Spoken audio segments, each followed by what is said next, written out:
ಗಣಪತಯೇ ನಮಃ. ಸಮಸ್ತ ವೀಕ್ಷಕರಿಗೂ ಸುಸ್ವಾಗತಗಳು ಈ ವಾಹಿನಿಗೆ. 18 ಮಾರ್ಚ್ ಮಂಗಳವಾರದ ಪಂಚಾಂಗ ಮೊದಲನೇ ತಿಳ್ಕೊಳ್ಳೋಣ.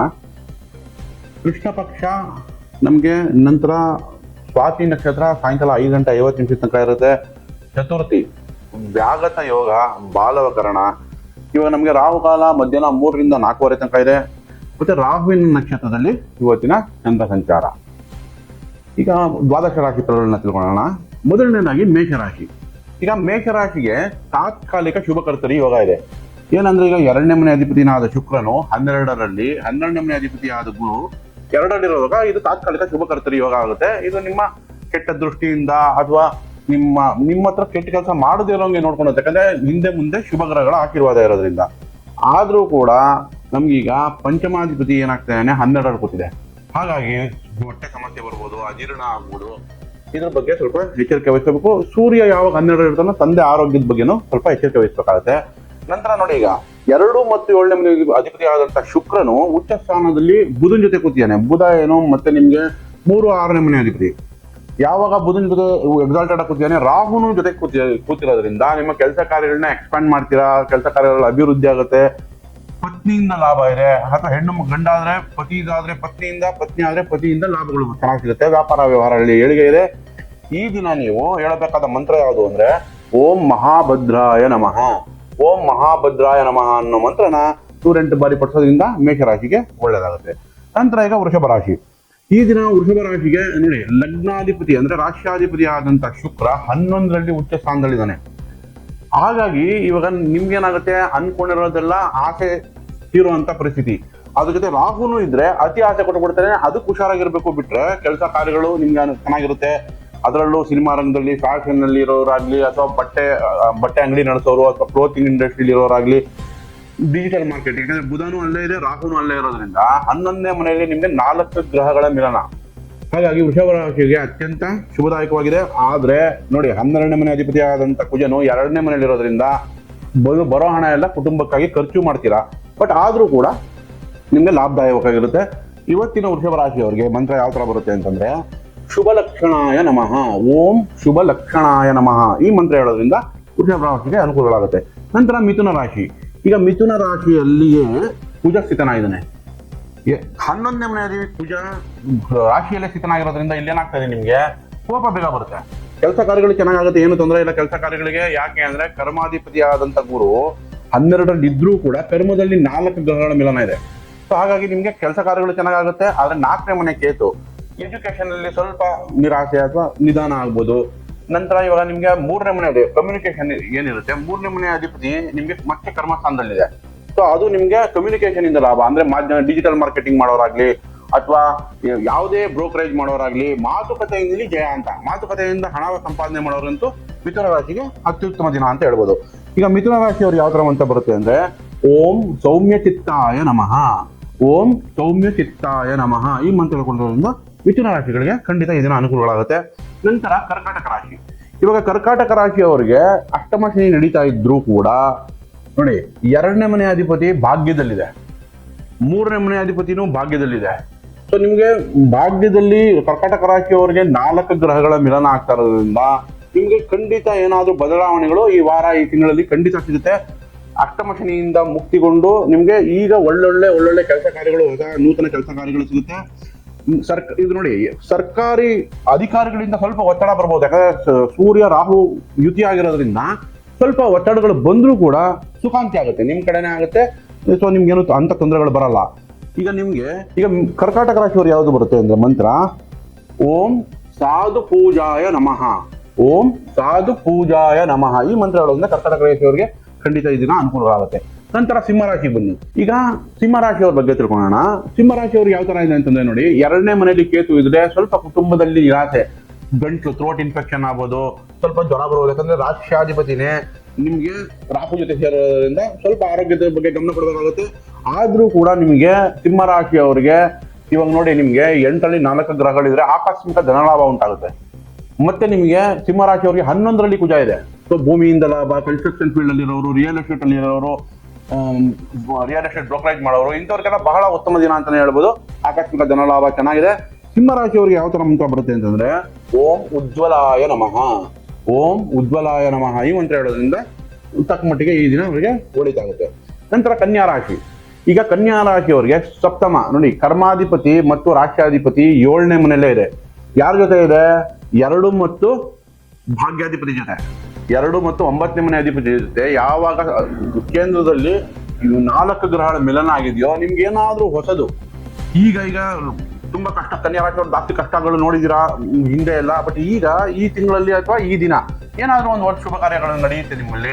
ಕೇತುನು ಇನ್ನೇನು ಮುಂದಿನ ತಿಂಗಳು ಬಿಡ್ತಾ ಇರೋದ್ರಿಂದ ಸ್ವಲ್ಪ ಪಾಸಿಟಿವ್ ಆಗಿರಿ, ಮುಂದೆ ಬರೋದು ದಿನಗಳು ಚೆನ್ನಾಗಿದೆ.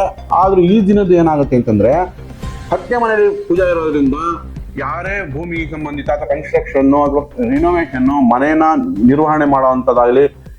ನಂತರ 2 ಮತ್ತು ಭಾಗ್ಯಾಧಿಪತಿ ಯಾವಾಗ 7ರಲ್ಲಿ ಇದೆಯೋ ಪತಿ ಅಥವಾ ಪತ್ನಿಗಾಗಿ ಖರ್ಚು ಮಾಡೋದು, ಪ್ರೀತಿ ಪ್ರೇಮದಲ್ಲಿ ಲಾಭಗಳಿದೆ. ಸೊ ಒಟ್ಟಾರೆ ಕನ್ಯಾ ರಾಶಿಗೆ ಈ ದಿನ ಸುಗಮವಾಗಿದೆ. ಕನ್ಯಾ ರಾಶಿಗೆ ಯಾವ ತರ ಮಂತ್ರ ಬರುತ್ತೆ ಅಂದ್ರೆ ಓಂ ಶ್ರೀಮತೆ ನಮಃ, ಓಂ ಶ್ರೀಮತೆ ನಮಃ ಈ ಮಂತ್ರ ಹೇಳೋದ್ರಿಂದ ಕನ್ಯಾ ರಾಶಿಗೆ ಈ ದಿನ ಖಂಡಿತ ಅನುಕೂಲಗಳಾಗುತ್ತೆ. ನೆಕ್ಸ್ಟ್ ತುಲಾ ರಾಶಿಗೆ ಬನ್ನಿ. ತುಲಾ ರಾಶಿಗೆ ನೋಡಿ 6ನೇ ಮನೆಯಲ್ಲಿ ಕೆರಿಯರ್, ಸರ್ವಿಸ್ ಅಂತೀವಿ, ರಿಪು, ಋಣ, ರೋಗ ಈ ಮನೆಗಳಲ್ಲಿ 6 ಗ್ರಹಗಳ ಮಿಲನ ಆಗಿರೋದ್ರಿಂದ ಒಂದು ರಾಷ್ಟ್ರಾಧಿಪತಿ ಮತ್ತೆ ಅಷ್ಟಮಾಧಿಪತಿ, ಇದ್ರ ಜೊತೆಗೆ ಏನಾಗ್ತಿದೆ ನಿಮ್ಗೆ ಭಾಗ್ಯಾಧಿಪತಿ ಆದಂತ ಬುಧನು ನಿಮ್ಗೆ 6ನೇ ಮನೆಯಲ್ಲಿ ಬಂದಿದೆ. ಸೊ ಇಲ್ಲಿ ನಿಮ್ಗೆ ಪ್ರವಾಸಗಳಿಂದ ಲಾಭ, ಓಡಾಟ ಮಾತುಕತೆಯಿಂದ ಲಾಭ ಬಂದು ಬುಧ ವ್ಯಾಪಾರ ವ್ಯವಹಾರ, ಯಾರು ಟೀಚರ್ ಇರ್ತಾರೆ, ಎಜುಕೇಶನ್ ಸೆಕ್ಟರ್ ಅಲ್ಲಿ ಇರ್ತಾರೆ ಅಥವಾ ಡಿಜಿಟಲ್ ಮಾರ್ಕೆಟಿಂಗ್ ಅಲ್ಲಿ ಇರ್ತಾರೆ ಅಥವಾ ಮಾಧ್ಯಮದಲ್ಲಿ ಇರ್ತಾರೆ ಅಂತ ತುಲಾ ರಾಶಿಯವರಿಗೆ ಕೆಲಸ ಕಾರ್ಯಗಳಲ್ಲಿ ಏಳಿಗೆ ಪ್ರಮೋಷನ್ ಸಿಗೋದು ಈ ದಿನ ಖಂಡಿತ ಚೆನ್ನಾಗಿರೋ ದಿನ ಅಂತ ಹೇಳ್ಬೋದು. ಸೊ ಒಟ್ಟಾರೆ ತುಲಾ ರಾಶಿಯವರಿಗೆ 12ರಲ್ಲಿ ಕೇತು ಇರೋದ್ರಿಂದ ಧಾರ್ಮಿಕ ಸ್ಥಳ ಭೇಟಿನೂ ನೀಡುವಂತ ಅವಕಾಶಗಳಿದೆ. ಚಂದ್ರ ಅಲ್ಲೇ ಇದ್ದಾನೆ. ಇವಾಗ ನಿಮ್ಗೆ ಚಂದ್ರ ಯಾವಾಗ ತುಲಾ ರಾಶಿಯಲ್ಲೇ ಇರ್ತಾನೋ ಅವಾಗ ಕೆಲಸ ಕಾರ್ಯಗಳಲ್ಲಿ ನೆಮ್ಮದಿ ಸುಖ ಇರುತ್ತೆ. ಈಗ ತುಲಾ ರಾಶಿಯವ್ರಿಗೆ ಯಾವ ತರ ಬರುತ್ತೆ ಅಂದ್ರೆ ಓಂ ಭದ್ರಗುಣಾಯ ನಮಃ, ಓಂ ಭದ್ರಗುಣಾಯ ನಮಃ ಈ ಮಂತ್ರದಿಂದ ತಕ್ಕ ಮಟ್ಟಿಗೆ ಇವತ್ತಿನ ದಿನ ಚೆನ್ನಾಗಿ ಅನುಕೂಲ ಆಗುತ್ತೆ. ನೆಕ್ಸ್ಟ್ ಈಗ ವೃಶ್ಚಿಕ ರಾಶಿ. ವೃಶ್ಚಿಕ ರಾಶಿಯವ್ರಿಗೆ ನಾವು ತಗೊಂಡಾಗ ಪಂಚಮದಲ್ಲಿ 4 ಗ್ರಹಗಳ ಮಿಲನ. 5ನೇ ಮನೆ ಏನ್ ಹೇಳುತ್ತೆ ಇಂಟೆಲೆಕ್ಚುಯಲ್, ಹೈಯರ್ ಎಜುಕೇಶನ್. ಯಾರ್ಯಾರು ಸೇರ್ಕೊಂತಾ ಇದಾರೆ ನಿಮ್ಗೆ ನೋಡಿ, 12ನೇ ಮನೆ ಅಧಿಪತಿ ಸೇರ್ಕೊಂತ ಇದ್ದಾನೆ, ಮತ್ತೆ ವೃಶ್ಚಿಕ ರಾಶಿಗೆ ಸಪ್ತಮಾಧಿಪತಿನೂ ಸೇರ್ಕೊತಾ ಇದ್ದಾನೆ. ಹಾಗಾಗಿ ಪತ್ನಿಗೋಸ್ಕರ ಖರ್ಚಾಗ್ಬೋದು ಅಥವಾ ವ್ಯಾಪಾರ ವ್ಯವಹಾರದಲ್ಲಿ ಹೂಡಿಕೆ ಜಾಸ್ತಿ ಆಗ್ಬೋದು. ನಂತರ ಇವಾಗ ಅಲ್ಲಿ ರಾಹುನು ಇರೋದ್ರಿಂದ ಅದು ಜಾಸ್ತಿ ಮಾಡುತ್ತೆ. ಇವಾಗ ನಮ್ಗೆ ನೆಕ್ಸ್ಟ್ ಅಲ್ಲಿ ಬುಧ ಇದ್ದಾನೆ. ಬುಧ ಏನಾಗ್ತಾನೆ ವೃಶ್ಚಿಕ ರಾಶಿಗೆ ಅಷ್ಟಮಾಧಿಪತಿ ಆಗ್ತಾನೆ, ಆದ್ರೆ 11ನೇ ಮನೆ. ಸೊ ಆಕಸ್ಮಿಕ ಲಾಭ ವ್ಯಾಪಾರದಲ್ಲಿ ಕೊಡ್ತಾ ಇದ್ದಾನೆ ಇಲ್ಲಿ. ಸೊ ಒಟ್ಟಾರೆ ಹೇಳ್ಬೇಕಂದ್ರೆ ವೃಶ್ಚಿಕ ರಾಶಿಗೆ ಇದು 50-50 ಅಥವಾ ಒಂಥರ ಸಮಾನ ಅಂತ ಹೇಳ್ಬೋದು. ವೃಶ್ಚಿಕ ರಾಶಿಯವರಿಗೆ ಸೂರ್ಯನ ಜೊತೆ ರಾಹು ಮಿಕ್ಸ್ ಆಗಿರೋದ್ರಿಂದ ಏನಾಗ್ತಿದೆ ಅಥವಾ ಸೂರ್ಯ ರಾಹು ಯುತಿ ಆಗ್ತಿರೋದ್ರಿಂದ ಇವರು ಸ್ವಲ್ಪ BP ವೇರಿಯೇಷನ್ ಬರ್ಬೋದು. ಸೊ ಆರೋಗ್ಯದಲ್ಲಿ ಎಚ್ಚರಿಕೆ ವಹಿಸಬೇಕಾಗುತ್ತೆ ವೃಶ್ಚಿಕ ರಾಶಿಯವರು. ಮಹಾವೀರಾಯ ನಮಃ ಈ ಮಂತ್ರನ ಅವರು ಈ ದಿನ ಪಠಿಸೋದ್ರಿಂದ ಒಂದು 108 ಬಾರಿ ಆರೋಗ್ಯ ವೃದ್ಧಿ ಖಂಡಿತ ಸಿಗುತ್ತೆ. ಈಗ ಧನುರ್ ರಾಶಿ ತಗೊಳ್ಳೋಣ. ಧನುರ್ ರಾಶಿಗೆ ನೋಡಿ ಕೇಂದ್ರಾಧಿಪತಿ ಅಂದ್ರೆ ಕೇಂದ್ರ 7ನೇ ಮನೆ ಮತ್ತು 10ನೇ ಮನೆ ಅಧಿಪತಿ ಬುಧ ಆಗ್ತಾನೆ. ಅವನು 4ನೇ ಮನೆಯಲ್ಲಿದೆ. 4th ಅಲ್ಲಿ ಮತ್ತೆ 3 ಗ್ರಹಗಳು ಯುತಿ ಆಗಿದೆ. ಒಂದು ರಾಹು, ಒಂದು ಸೂರ್ಯ, ಒಂದು ಶುಕ್ರ. ಈಗ ಬುಧ ಶುಕ್ರ ಯಾವಾಗ ಯುತಿ ಆಗಿ ರಾಹು ಜೊತೆ ಯುತಿ ಆಗ್ತಾನೋ ಅಥವಾ ವ್ಯಾಪಾರ ವ್ಯವಹಾರಗಳಲ್ಲಿ ಗಳಿಕೆ ಚೆನ್ನಾಗಿರುತ್ತೆ. ಆದ್ರೂ ಕೂಡ ಇವ್ರಿಗೆ ಏನಾಗ್ತಾ ಇದೆ ಅಂದ್ರೆ 4ರಲ್ಲಿ ಸೂರ್ಯ ರಾಹು ಕಾಂಬಿನೇಷನ್ ಸ್ವಲ್ಪ ಮೇಲಧಿಕಾರಿಯಿಂದ ಒತ್ತಡ ಪಡ್ಬೋದು ಅಥವಾ ಸರ್ಕಾರಿ ಕೆಲಸಗಳು ನಿಧಾನ ಆಗ್ಬೋದು. ಮತ್ತೆ ಕರ್ಮಸ್ಥಾನದಲ್ಲಿ ಕೇತು ಬೇರೆ ಇರೋದ್ರಿಂದ ಕೆಲಸ ಕಾರ್ಯಗಳಲ್ಲಿ ಏನಾದ್ರೂ ಒಂದು ನಿರಾಸೆ ಅಂತ ಆಗ್ಬೋದು. ಬಟ್ ಆದ್ರೂ ಕೂಡ ಹಣಕಾಸು ಏನೋ ತೊಂದರೆ ಇಲ್ಲ, ಹಣಕಾಸು ಲಾಭ ಚೆನ್ನಾಗಿದೆ. ಸಪ್ತಮದಲ್ಲಿ ಕುಜ ಇದೆ. ಯಾವಾಗ ಕುಜ ಅಗ್ನಿ ತತ್ವವಾದ ಧನುರ್ ರಾಶಿನೇ ನೋಡಿದನೋ ಇವ್ರು ಮೊದಲೇ ಕೋಪ, ಅದ್ರ ಕುಜನೂ ನೋಡಿದಾಗ ಸಹನೆ ಕಾಪಾಡ್ಕೋಬೇಕಾಗತ್ತೆ. ಕೋಪಕ್ಕೀಡಾಗಿ ಪತಿ ಪತ್ನಿಯಲ್ಲಿ ವಾಗ್ವಾದ ನಡಿಬಹುದು, ಅದನ್ನ ಅವಾಯ್ಡ್ ಮಾಡಿ. ಈ ದಿನ ಒಟ್ಟಾರೆ ಚೆನ್ನಾಗಿದೆ ಅಂತ ಹೇಳ್ಬೋದು. ಕೆಲವು ಕರೆಕ್ಷನ್ ಮಾಡ್ಕೊಂಡ್ರೆ ಒಳಿತಾಗುತ್ತೆ. ಧನು ರಾಶಿಗೆ ಬರುತ್ತೆ ಓಂ ಜಯಂತಾಯ ನಮಃ, ಓಂ ಜಯಂತಾಯ ನಮಃ ಹೇಳ್ಕೊತಾ ಇದ್ರೆ ಸ್ವಲ್ಪ ಮನಸ್ಸು ಕಾಮಾಗಿದ್ದು ಪತಿ ಪತ್ನಿಯಲ್ಲಿ ಸಾಮರಸ್ಯನೂ ಚೆನ್ನಾಗಿರುತ್ತೆ. ಇವ್ ನೋಡಿ ಮಕರ ರಾಶಿಯವರಿಗೆ ಏನಾಗ್ತಿದೆ 3ನೇ ಮನೆಯಲ್ಲಿ 4 ಗ್ರಹಗಳ ಯುತಿ. 3ನೇ ಮನೆಯಲ್ಲಿ ಸೂರ್ಯ ಒಳ್ಳೆ ರಿಸಲ್ಟ್ ಕೊಡುತ್ತೆ, ರಾಹು ಒಳ್ಳೆ ರಿಸಲ್ಟ್ ಕೊಡುತ್ತೆ. ಆದ್ರೆ ಅವೆರಡು ಯುತಿಯಿಂದ ಏನಾಗುತ್ತೆ ಸ್ವಲ್ಪ ಅಣ್ಣ ತಮ್ಮಂದ್ರು ಒಡ ಹುಟ್ಟಿ ಜೊತೆ ವಿರೋಧಾಭಾಸ ಬರುತ್ತೆ ಒಡ ಹುಟ್ಟಿರೋರ ಜೊತೆ. ಹಾಗಾಗಿ ಅಣ್ಣ ತಮ್ಮನ ಜೊತೆ ಸಹನೆ ಕಾಪಾಡ್ಕೊಳ್ಳಿ, ಸ್ವಲ್ಪ ಮೆತ್ತಗೆ ಮಾತಾಡಿ. ಆದ್ರೂ ಕೂಡ ಸರ್ಕಾರಿ ಕೆಲಸಗಳಲ್ಲಿ ಲಾಭ ಆಗುತ್ತೆ. ಏನಾದ್ರೂ ಧೈರ್ಯ ಇದ್ರೆ ಅದು ಜಾಸ್ತಿ ಮಾಡುತ್ತೆ. ಆ ಧೈರ್ಯ ಜಾಸ್ತಿ ಆಗುತ್ತೆ ಯುತಿ ಆಗಿರೋದ್ರಿಂದ ಸ್ವಲ್ಪ ಸಹನೆ ಯೋಚನೆ ಮಾಡಿ ಕೆಲಸ ಮಾಡೋದ್ರಿಂದ ಮಕರ ರಾಶಿಯವರಿಗೆ ಕೆಲಸ ಕಾರ್ಯಗಳಲ್ಲಿ ಪ್ರಮೋಷನ್ ಆಗೋದಾಗಲಿ, ಕೆಲಸಕ್ಕೂ ಅತ್ಯುತ್ತಮ ಪೊಸಿಷನ್ ಇದು. ಯಾಕಂದ್ರೆ ಮಕರ ರಾಶಿಯವರಿಗೆ 6ನೇ ಮನೆಯಲ್ಲಿ ಕುಜ ಇದೆ. ಅದು ಕೆಲಸ ಕಾರ್ಯಗಳಲ್ಲಿ ಶತ್ರು ನಾಶ ಮಾಡಿ ನಿಮ್ಗೆ ಗೆಲುವು ಕೊಡುವಂತ ಕುಜಿನ ಪೊಸಿಷನ್ ಆಗುತ್ತೆ. ಅಂದ್ರೆ ಕುಜ 6ರಲ್ಲಿ ನಿಮ್ಗೆ ಒಳ್ಳೆ ರಿಸಲ್ಟ್ ಕೊಡ್ತಾನೆ. ಇಲ್ಲಿ ನಮ್ಗೆ ಏನಾಗುತ್ತೆ, ಮಕರ ರಾಶಿಯವರಿಗೆ ಭಾಗ್ಯದಲ್ಲಿ ಕೇತು ಬಂತು. ನಮ್ಗೆ ಯಾವಾಗ ಭಾಗ್ಯದಲ್ಲಿ ಕೇತು ಬರುತ್ತೋ ತಂದೆ ಆರೋಗ್ಯ ನೋಡ್ಕೋಬೇಕಾಗುತ್ತೆ. ಅದು ಅನ್ನೆಸೆಸರಿ ದೂರ ಪ್ರವಾಸ ಮಾಡೋದನ್ನ ಅವಾಯ್ಡ್ ಮಾಡಿ. ಸೊ ಯೋಚನೆ ಮಾಡಿ, ಟ್ರಾವೆಲಿಂಗ್ ಮಾಡ್ಬೇಕಾದ್ರೆ ಯೋಚನೆ ಮಾಡಿ. ಇಲ್ಲದಿದ್ರೆ ಇದು ಧರ್ಮಕ್ಷೇತ್ರಗಳಿಗೆ ಭೇಟಿ ನೀಡೋದು ಅವಕಾಶಗಳು ಜಾಸ್ತಿ ಆಗುತ್ತೆ. ಮಕರ ರಾಶಿಯವರಿಗೆ ಕೆಲಸ ಕಾರ್ಯಗಳಲ್ಲಿ ಖಂಡಿತ ಬಡ್ತಿ, ನಿಮ್ಗೆ ಬದಲಾವಣೆ ನಿಮ್ಮ ಅನುಕೂಲಕ್ಕಾಗಿ ಆಗುತ್ತೆ. ಸೊ ಮಕರ ರಾಶಿಗೆ ಈ ದಿನ ತುಂಬಾ ಚೆನ್ನಾಗಿದೆ ಅನ್ಬೋದು, ಸ್ವಲ್ಪ ಸಹನೆಯಿಂದ ಇದ್ರೆ. ಸೊ ಮಕರ ರಾಶಿಗೆ ಯಾವ ತರ ಬರುತ್ತೆ ಮಂತ್ರ ಅಂದ್ರೆ ಓಂ ಶರ್ವಾಯ ನಮಃ, ಓಂ ಶರ್ವಾಯ ನಮಃ. ಈ ಮಂತ್ರ ಹೇಳೋದ್ರಿಂದ ತಕ್ಕಮಟ್ಟಿಗೆ ಇವ್ರಿಗೆ ಅನುಕೂಲಗಳಾಗುತ್ತೆ. ನಂತರ ಕುಂಭರಾಶಿ. ಈಗ ಕುಂಭರಾಶಿಯವರಿಗೆ ಜನ್ಮ ಶನಿ, ದುಃಖ ಮತ್ತೆ ಭಯ ಮತ್ತೆ ಆಂಗ್ಸೈಟಿ ಇದೆಲ್ಲಾನು ಇಷ್ಟು ದಿವಸ ನಡೀತಾ ಇತ್ತು. ಇನ್ಮೇಲೆ ನಿಧಾನಕ್ಕೆಲ್ಲ ವಾಸಿಯಾಗಿ ತುಂಬಾ ಅತ್ಯುತ್ತಮ ದಿನಗಳು ಮುಂದೆ ಕಾದಿದೆ. 2ರಲ್ಲಿ ನೋಡಿ ಶುಕ್ರ, ಪತಿ ಮತ್ತು ಪತ್ನಿ, ಪತಿ ಇದ್ರೆ ಪತ್ನಿ, ಪತ್ನಿ ಇದ್ರೆ ಪತಿ, ಇವ್ರುಗಳಿಂದ ಲಾಭಗಳು ಚೆನ್ನಾಗಿದೆ, ನಿಮ್ಮ ಕಷ್ಟಕ್ಕೆ ಸಹಾಯ ಮಾಡ್ತಾರೆ. ನಂತರ ನಿಮ್ಗೆ 5ರಲ್ಲಿ ಕುಜ ಇದೆ. 5ರಲ್ಲಿ ಕುಜ ಇದ್ದಾಗ ಕೆಲಸ ಕಾರ್ಯಗಳು ಅಂದ್ರೆ ಧೈರ್ಯ ಸ್ವಲ್ಪ ಕಡಿಮೆ ಇದ್ರೂ ಕೂಡ ನಿಮಗೆ ಮುಂಬರುವ ದಿನಗಳಲ್ಲಿ ಗುರು 5 ಪಂಚಮುಖ ಹೋದಾಗ ತುಂಬಾ ಒಳ್ಳೇದಾಗುತ್ತೆ. ಸ್ವಲ್ಪ ಕೆಲವು ದಿನಗಳು ಸಹನೆ ಕಾಪಾಡ್ಕೊಳ್ಬೇಕಾಗುತ್ತೆ. ಅಷ್ಟಮದಲ್ಲಿ ಕೇತು ಇದೆ, ಗಾಡಿ ಓಡಿಸೋ ಸ್ವಲ್ಪ ನಿಧಾನ, ಗಾಡಿಗೆ ಖರ್ಚು ಬರುವಂತ ಚಾನ್ಸಸ್ ಇರುತ್ತೆ. ಅನ್ನೆಸೆಸರಿ ರಿಪೇರಿಗಳು ಅಥವಾ ಮನೆ ಪ್ಲಂಬಿಂಗ್ ಕೆಲಸ ಮಾಡ್ಸೋದು, ಈ ತರ ಎಕ್ಸ್ಟ್ರಾ ಕೆಲಸಗಳು ಬರುತ್ತೆ ಕುಂಭರಾಶಿಯವರಿಗೆ. ಅದಕ್ಕೆ ಇವರು ಸ್ವಲ್ಪ ಹಣಕಾಸು ಎತ್ತಿಟ್ಕೊಳ್ಬೇಕಾಗುತ್ತೆ. ಆದ್ರೂ ಪತಿ ಪತ್ನಿ ಅಂತಮ್ಮಂದ್ರು ಒಡ ಹುಟ್ಟಿದ್ರು ಯಾರಾನ ನಿಮ್ಗೆ ಸಹಾಯ ಮಾಡ್ತಾರೆ.